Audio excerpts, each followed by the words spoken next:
3년 만에 이제 프랑크푸르트 갔다 오셨는데, 예, 그쪽은 좀 다정하게 어떻게 좀 많은 분들이 모여 있던가요? 사실 그 프랑크푸르트가 전 세계에서 가장 큰 도서전이잖아요. 맞아요. 네, 보통 도서전 기간 한 일주일 동안 30만 명이 왔다 갔다 한다. 그러니까 하나의 도시가 생겼다가 사라지는 규모인데 올해는 한 18만 명 정도 왔다고 공식 발표를 했어요. 그러니까 아직까지 사실 이 팬데믹에서 자유로울 수 없는 그런 분위기고, 근데 깜짝 놀란 건 마스크를 다 벗고 진짜 가까이 뭐 미팅 한다던가 뭐 저는 제일 걱정이었던 게 가기 전에 야 나는 마스크를 쓰고 있는데 저쪽이 마스크를 안 쓰면 이건 실례인데 어떻게 해야 되지?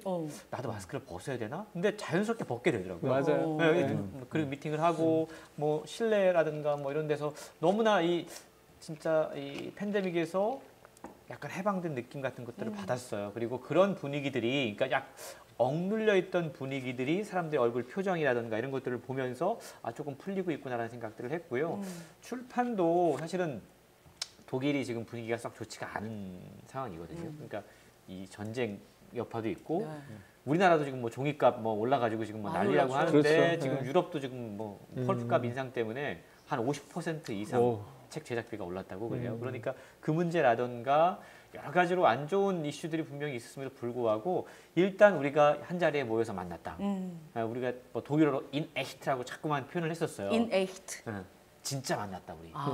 맨날 이게 화상으로 만나다가 in echt 만났다. 우리 진짜 만났다. 이런 표현을 쓸 정도로 되게 그 만남 자체가 소중했던 거죠. 그래서 저는 3년 만에 간 이 도서전에서 너무나 많은 활기를 느꼈고 또 아직까지는 움츠려 있는 건 사실이긴 하지만 조금씩 활기를 되찾지 않을까라는 생각을 개인적으로는 해봤습니다. 저희가 다녀오셔서 바로 뵀거든요. 네. 한 며칠 거의 골골거리시다가 근데 얼굴이 확 폈어요. 며칠 있다고. 그러니까 그런 걸 보니까 결국은 이제 만남이 얼마나 중요한 것인가. 책 자꾸 이렇게 얘기하지만 책을 어떻게 만날 것인가, 책을 읽는 사람들을 어떻게 만날 것인가, 그건 굉장히 중요한 지점이다 이렇게 생각이 들어요. 우리나라도 올해 되게 주목할 만한 현상 가운데 하나가 소설이 참 많이 팔린 한 해였어요. 근데 해외에서도 소설이 참 많은 인기를 끌고 있는 장르입니다. 그리고 우리가 이제 뭐 커머셜 픽션이라고 이야기하는 약간 대중소설, 우리가 장르라고 취급했던 그런 소설들의 신간 발표 같은 것도 되게 많이 나오고, 뭐 톰 행스가 지금 새로운 작품을 구상해가지고 작품 발표를 한다라든가 이런 소식이라든가, 이 확실히 우리가 지금 살고 있는 시대 자체가 아까 제가 뭐 IP 비즈니스라고 이야기를 했지만 뭔가 영상화하거나 아니면 다른 쪽으로 무언가를 이렇게 확장시킬 수 있는 컨텐츠가 갖고 있는 힘이 큰 것 같아요. 그러니까 사실은 소설이 대중들에게 가장 큰 사랑을 받고 그런 작품들을 쓸 수 있는 작가들, 뭔가 좀 계속 세계 시장에 주목을 받고 있는 것이 아닌가라는 생각을 해봤어요. 그 말씀하신 것처럼 한때 우리 김성신 선생님이 10년 전부터 그런 말씀하셨거든요. 작가 에이전시가 있어야 된다라고 얘기했는데 2, 3년 전부터는 작가 에이전시가 마련되었죠. 그렇죠. 예, 그렇게 확장시킬 수 있는 분들을 먼저 우리가 찜꽁해서 모셔야겠다 하는 그런, 그리고 그분들이 굉장히 많은 제2, 제3의 컨텐츠로 나오는 저작물들을 나오게 하고 계시고요. 근데 그런 면들도 좀 있어요. 그러니까 우리는 지금 연말 뭐 결산 이런 방식으로 보니까 좀 단면을 잘라서 보게 되잖아요. 그냥 올해라는.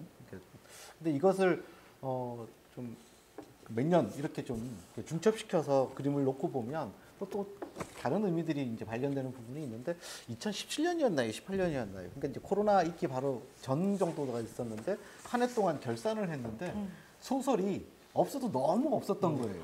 그러니까 책들이 많이 나오지도 않았고 그 해 통계적으로도 보니까 1년 동안 1위부터 200위까지 우리나라에서 가장 많이 팔린 책 1위부터 200위 사이에 소설이 달랑 2권 들어가 있었던 해가 있었어요. 기억 나실 거예요. 맞아요. 아마. 정확하게 제가 지금 몇 년도인지는 그래서 모르겠는데. 만부 소설이 없다 그런 얘기도 했었죠. 그래서 좀 성급한 판단으로서는 뭐 소설의 시대는 끝난 거 아니야? 뭐 그때 그런 뭐 이야기까지도 나왔었는데 어떻게 보면은 나오지 않고 있었던 시절에 이렇게 축적된 어떻게 보면 문학적 역량이라 그럴까요? 그 문인들이 또 그 사이에 각성한 부분들도 굉장히 많은 것 같고요.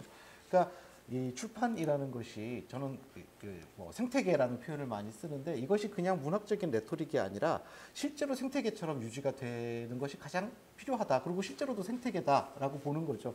그래서 어느 때 어디 쪽에 가뭄이 좀 들었다 그러면 어느 순간부터는 또 그 곳에서 축적돼 있는 어떤 에너지들이 또 다시 예, 그때 세상에 뭐 어떤 영향을 미치게 되고 이런 어떤 역동성들이 계속 예, 돌아가고 있거든요. 그래서 좀 그런 면에서 어떤 체계 세계를 한번 들여다보면 또 다른 어떤 흥미로운 지점들도 또 의미 있는 어떤 그런 것들도 우리가 배울 수 있지 않을까라는 생각이 듭니다. 그러니까 소설 얘기 하시니까 제가 갑자기 생각난 사람은 아니 에르노. 아니 에르노, 네. 야 노벨상. 사실은 지난해와 지지난해 뭐 이렇게 계속 밥 딜런도 받고 뭐 맞아요. 작년에는 그 압둘라자크 브루나 국내에 잘 알려지지 않은 작가여가지고 노벨상 특수가 없었는데 그래도 어느 정도는 노벨상 특수가 사실은 조금은 있었잖아요.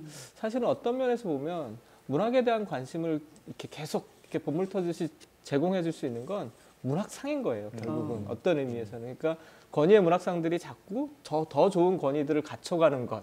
국내 문학상들도 마찬가지고 신춘문예도 마찬가지고 그런 과정들을 거쳐야 되는데 아니 에르노 같은 경우는 굉장히 특이하게 경험하지 않은 건 쓰지 않는다.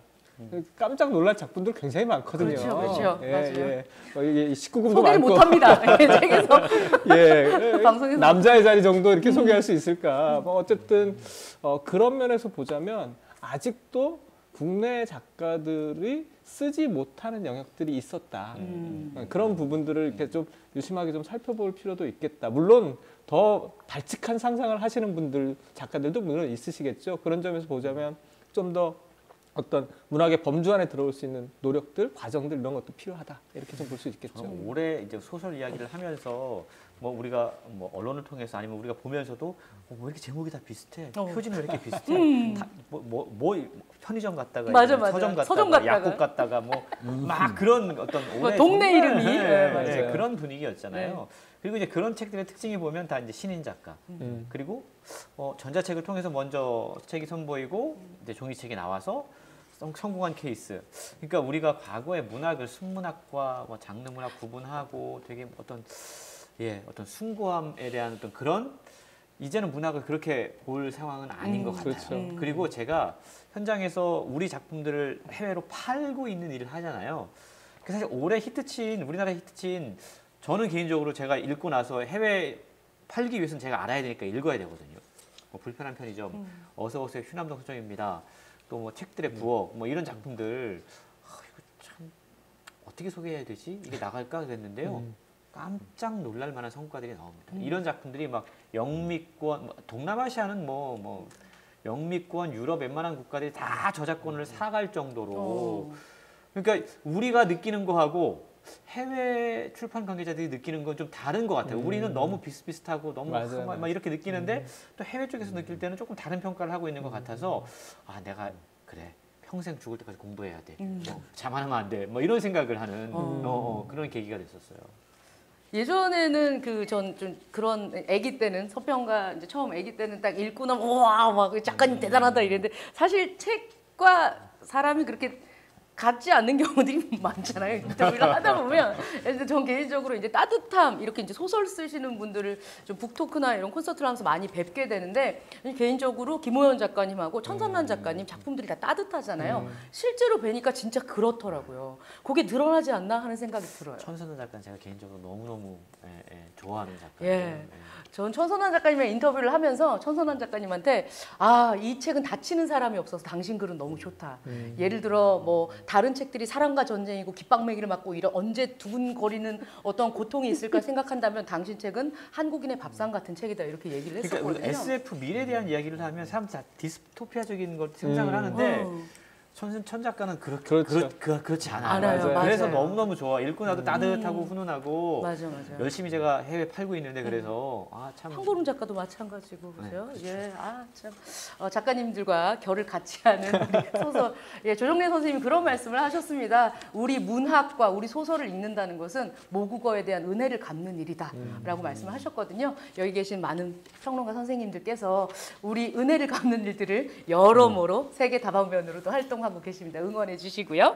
그림책 얘기도 좀 해볼까요? 그림책 독자도 확장을 좀 많이 했지요, 선생님? 네, 그렇습니다. 이제 우리가 보통 그림책이라고 하면 그냥 어린 아이들을 위한 그냥 전용 그런 분야라고 보통은 생각했는데 최근에는 그림책을 읽는 그러니까 성인분들 아예 북클럽도 생겼고요. 뭐 어머니들도 계시고 처음에는 교육 때문에 애들 교육 때문에 좋은 책을 고르기 위해서 그 책을 보시나라는 생각이 들었는데 그냥 본인들을 위해서 예, 그림책을 이제 고르고 선택하는 분들이 굉장히 많아지셨어요. 이게 뭔가 뭔가 의미가 있다라는 생각이 드는데 우리가 보통 동화책, 그림책이라고 하면 인간의 가장 순수한 모습들이 담기잖아요. 거기에 막 뭐 누구를 속이고 뭐 뒤통수 치고 뭐 어떤 인간의 야비한 측면이나 이런 걸 굳이 그림책에 담을 필요가 없으니까. 네. 그러니까 인간의 가장 순수하고 아름답고 그 본질적인 그런 측면들이 이제 보면 가장 극적으로 드러나는 분야가 가장 극적으로 담을 수 있는 분야가 이제 그림책이라고 할 수 있는데 이런 그림책의 어떤 장점들이 우리 시대에 새롭게 발견된 것이 있지 않나 그런 생각이 들어요. 그래서 역시 성인들이 서로 공감하고 서로 위로받고 하는 그런 어떤 하나의 중요한 도구로서 이 그림책을 새롭게 발견했다는 생각이 듭니다. 뭐 홍선생님 더 잘 아시겠지만 한국 그림책이 지금 세계에서 주요 상들을 다 휩쓸고 맞아요. 있죠. 제가 뭐 문건을 하나 만들려고 이제 지난 10년 동안 그 볼로냐 아동도서전 라가치상 누가 받았나. 10년 동안 한국 작가들이 전 부분에서 거의 고르게 수상을 했어요. 그래요. 네. 도시에 있는 출판사도 많이 수상을 했고요.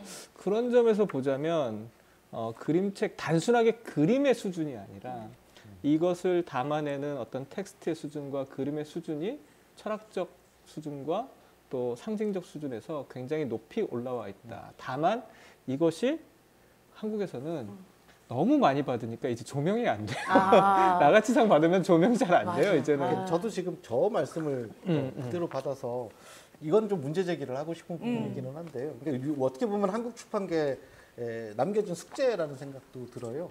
그러니까 한국의 그림책 작가들의 수준은 작품을 하는 수준은 지금 그렇게 상을 받는 것처럼 이미 세계적인 수준인 거죠. 근데 가령 그분들의 명성이 세계적인가라고 생각을 해보면 그렇지 않거든요. 그러니까 가령 왜 우리는 뭐 유럽의 이름 막 길고 어려운 그런 작가들의 이름을 손쉽게 우리는 기억하고 또 그 작가들의 작품 세계에 대해서 일정 정도 알고 있단 말이죠. 기본 지식이 있어요. 제가 어떻게 아느냐고요. 그쪽에서 보내줬기 때문에 아는 거잖아요. 그 작가가 자기 얘기를 막 자랑하지도 않았을 것이고 분명히 어떤 그 책을 낸 출판사라든지 이런 쪽에서 책을 홍보하는 과정에서 저 지구 반대편에 있는 한국의 독자들도 우리의 작가를 아끼고 사랑할 수 있게끔 뭔가 정보를 계속 던져줬다는 얘기죠. 근데 우리는 과연 그렇게 하고 있는가라는 생각이 들어요. 그러니까 우리 작가들이 해외에 나가서 그림책 작가들이 만들어내는 그런 성과들을 마치 그냥 뭐 올림픽에서 금메달 따면 뭐 우리나라 이겼어, 막 우리 몇 등이야 이렇게 하는 정도로 그래서 그냥 그것만 그 순간에 끝내고 있는 것이 아닌가. 한국의 그림책 작가들의 명성을 정말 세계적으로 좀 보내기 위해서는 좀 관리가 필요하지 않나. 저는 이제 에이전트시니까 거기에 대한 주문도 좀 드리고 싶기도 하고. 모든 주문은 다 저기로 가게 네, 돼 있어요. 우리나라 그림책 시장의 베스트셀러를 한번 유심히 보시면 네. 어떤 특징이 있냐면 그림책을 결국 누가 사죠? 엄마들이 사죠. 근데 엄마들이 책을 사는 결정 기준이 있더라고요.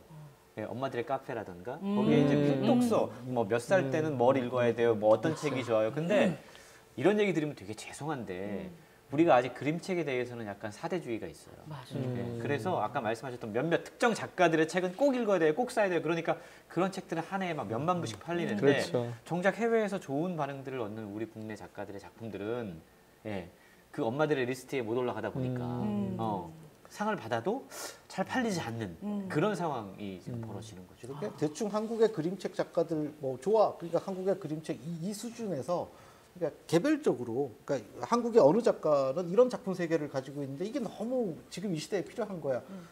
이런 점들을 이쪽에서 정리해서 이렇게 보내줘야 될 것 같아요. 그래야 전 세계의 독자들이 그런 정보들을 가지고 수용해 가면서 우리 작가들을 아끼고 사랑해 줄 거 아니에요. 근데 그런 팬덤들을 만드는 그런 배려가 출판계에 정말 지금 현재 딱 필요한 것 아닌가. 네, 그런 생각이 듭니다. 뭐 올해 3월달 아까 상 얘기했지만 이수지 작가가 뭐 이런 표현도 전 아동문학계의 노벨문학상 되게 싫은 표현인데 뭐 그렇게 불리는 안델산상을 받았어요. 저는 그런 상들이 정말 되게 중요한 분기점들이 된다고 보거든요. 그래서 세계 출판계가 분명히 우리 한국의 아동 문학을 바라보는 시선이 많이 달라졌고요. 그런 면에서 보면 아까 얘기한 잘 관리해서 체계적으로 알리는 과정들이 지금은 저는 필요한 시점인 거죠.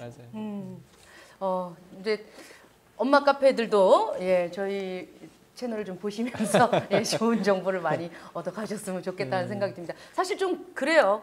우리 때는 전과로 공부했는데 지금 친구들은 또 이제 인강으로 하고 또 그다음에 전 세계적으로 인풋이 많아지고 하다 보니까 사실 이 책을 고르는 입장에서는 이게 과연 맞나 안 맞나 좀 학원을 누군가 해줬으면 좋겠다라고 생각하는 그런 느낌도 있을 것 같습니다. 여러 채널에서 조금 노력해 주셨으면 좋겠다라는 말씀 드리고요. 서평가 총출동쇼 2022년 출판계 예, 결산하고 있습니다. 마지막으로 2022년을 보내면서 순위, 뭐 이런 인기, 뭐 이런 거랑 상관 전혀 없이 내가 올해 읽었지만 요거 한 거는 꼭 추천하고 싶다라는 책을 좀 말씀해 주시면서 마무리를 좀 지어보도록 하겠습니다. 먼저 장동석 평론가님. 저는 아까 말씀드렸지만 그 아니 에르노의 남자의 자리를 다시 이제 노벨상 수상한 이후에 이제 읽고 이제 굉장히 또 혼자서 여러 가지 생각을 했는데 네. 이게 이제 못 배우고 가난한 아버지 하지만 잘난 딸을 공부시켜서 대학 교수까지 만든 그 주인공이 정말 아무런 빚도 없이 이름도 없이 이제 죽어가는 그 과정에서 이제 딸이 느끼는 상념들을 쓴 작품이거든요.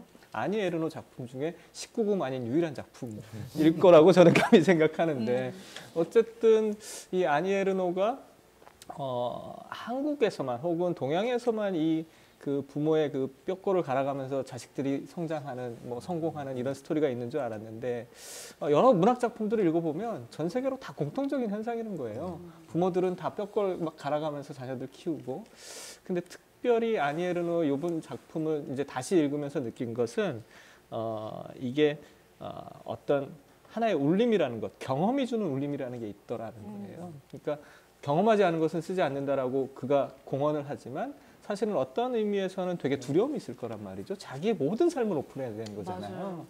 그 두려움을 극복하고 작품을 써낸다. 저는 그 용기에 굉장히 감탄했어요.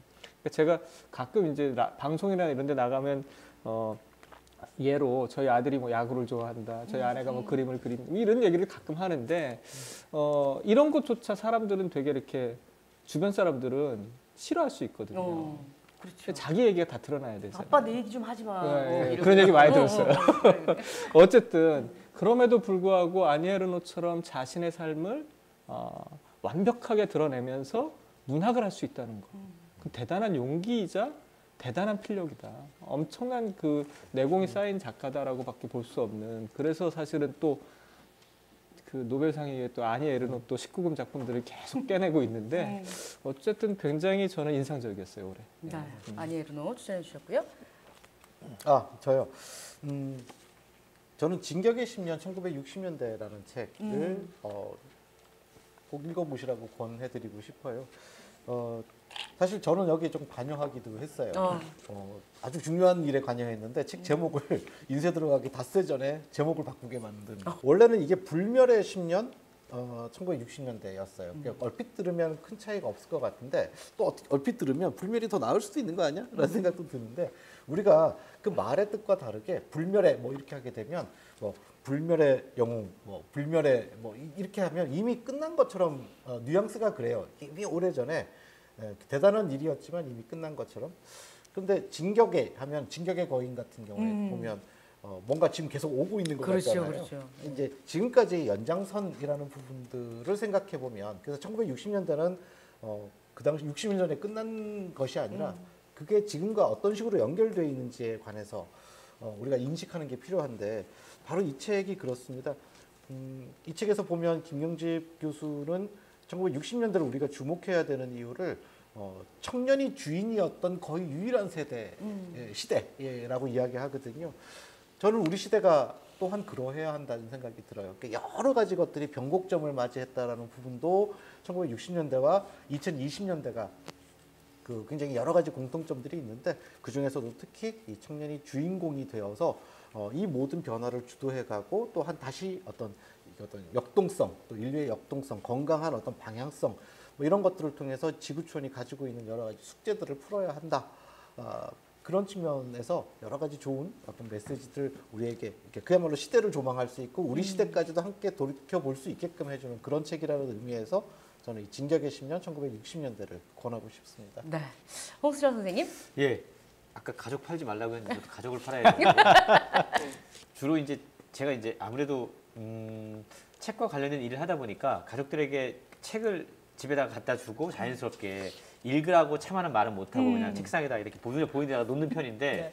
어느 날 저희 책 그렇게 안 읽는 둘째 아들이 저한테 책을 한 권 갖고 와가지고 아빠 이거 되게 재밌어요 그런 책이 있었어요. 이게 최은영 작가의 밝은 밤이라고 하는 책이었는데 사실 저는 그 전까지 최은영 작가가 뭐 쇼크의 미소라든가 이런 책들 나올 때 뭐 주목받는 작가이긴 하지만 뭐 크게 주목을 하지 않았는데 그 책을 둘째 아들의 추천으로 읽고 나서 팬이 돼버렸어요. 그리고 가장 이제 최근에 나온 그 요즘에 그 출판사 마음산책에서 짧은 소설집이라고 해가지고 단편들 이렇게 모아내는 그런 그 시리즈를 내고 있는데 애쓰지 않아도라고 하는 단편 소설집이 나왔습니다. 저는 그 책을 이야기하고 싶었는데요. 네.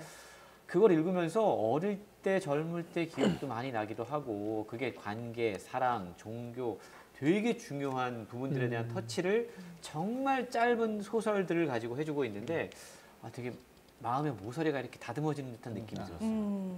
그리고 한 해 동안 정말 애썼잖아요, 우리. 네. 근데 애쓰지 않아도 한 해가 이렇게 갔는데 그래서 한 해를 마감하면서 저는 애쓰지 않아도라고 하는 소설 읽어보시면 정말 따뜻하게 한 해를 마무리할 수 있지 않을까 이렇게 추천을 드립니다. 네, 저는 궁여로운 조선시대라는 책이 있거든요. 제가 이제 김겨울 작가의 그 라디오에서 좀 고전을 알려주고 있다 보니까 이런 참고 자료로 많이 쓰는데 그 책에 보면 잊혀져 있던 절대 드러나지 않는 왕의 여자들, 궁에서 살고 있는 여자들을 통해서 더 큰 암투 혹은 우리가 잘못 어쨌건 지금 그 역사의 두 힘들 겨루기에서 승리한 사람의 시각으로 썼었던 거기 때문에 나머지 사람들에 대한 특히 이제 잊혀져 있던 여성들에 대한 얘기를 써놓고 있어서 그 책도 참 재미있게 봤습니다. 요즘 이제 슈룹이라고 하는 드라마 지금 촬영하고 있는 상태에서 굉장히 인기리에 방영되고 있는 드라마인데요. 그 슈룹도 우산이라고 하는 옛 고어를 말하고 있는 뜻이잖아요. 극 중에서 김혜수가 아들들을 보호하기 위해서 우산 역할을 하는 엄마의 역할로 많이 나오고 있는데 그거랑 또 연관해서 보시면 그때 그 시절의 여성 이야기 좀 읽을 수 있지 않을까 하는 생각이 들어서 궁여로운 조선시대 책 권해드리고 싶습니다. 네, 올해 우리를 웃기고 울렸던 책이 있다면 지금에라도 주변에 추천하고 또 함께 읽어보고 북클럽으로 얘기를 좀 나눠보는 것도 어떨까 하는 생각이 드네요. 연말까지는 한 달의 시간이 남아있으니까요. 분발합시다 우리. 올 한 해를 돌아본 2022 출판계 결산. 지금까지 저는 코미디언 서평가 남정미였고요. 함께 해주신 분은 홍순철이었습니다. 김성신이었습니다. 장동석입니다. 네, 모두 감사합니다. 저희는 다음 이 시간에 만나도록 하겠습니다. 인사드릴게요. 안녕히 계세요. 감사합니다.